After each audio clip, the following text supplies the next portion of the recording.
launch program now commencing.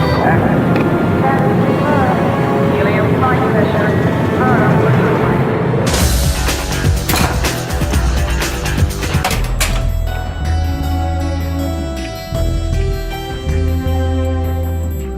I'm aware of my shortcomings.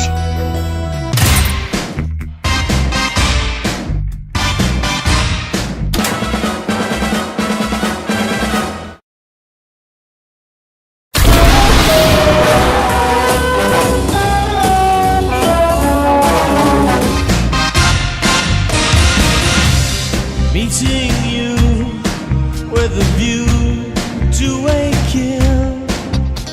So, the models that I created in my Bond table, I actually borrowed them from other tables because modeling is something that I can't do at the moment. I haven't learned the skill. So, the Space Shuttle I took from the Space Shuttle table, which is a mod of a table that I did a while back. And the truck I actually took from the most recent Twister table.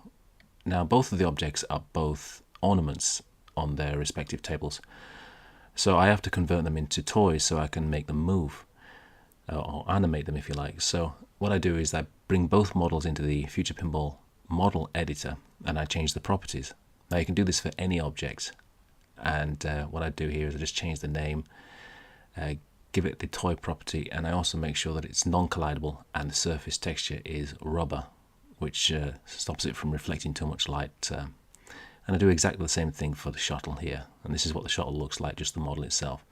So the textures have to be changed as well. I mean, the texture for the Twister model is just a plain good golly transport, and for the Bond one I had to make it look like the one in the film, so it has to be all white, and I ad-libbed a little bit and added Sanchez fuel to the side. But so I use my trusty Design Studio again, and I just use the original as the template and type over it and create my own graphics over the top.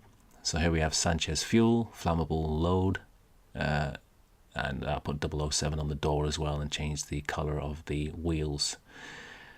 Now, to make the toy move across the playfield, we have to type into the script certain commands. Now, the table itself has coordinates, and the first coordinate is the Y coordinate, which is the length of the table, which basically moves the object towards the player or away from the player, and the X coordinate, which is the width, left or right, and the Z coordinate, which is the elevation, up or down. Now each coordinate has a value, a plus value or a minus value, depending on if it's going left or right or up or down or high or low. And this applies for every coordinate on the playfield. Now, to make the Space Shuttle move in a diagonal path, it uses all three. So a combination of X, Y and Z, all in the positive value because they're moving to the right and towards the player.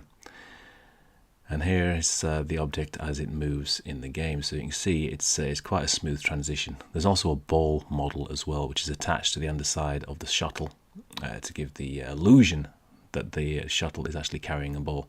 Now the truck is not moving at all, it just rotates on its own axis. So I just use a rotate command, and the value in this case is the speed at which the truck rotates. So a slow speed is a low value and a high speed is a high value. Now the truck will rotate back to its original position using the plus value because it's moving towards the player this time. So this is all very complicated and I don't get too much into this. Basically I just cut and paste from another script. So if you don't press the flippers in time, this is what happens.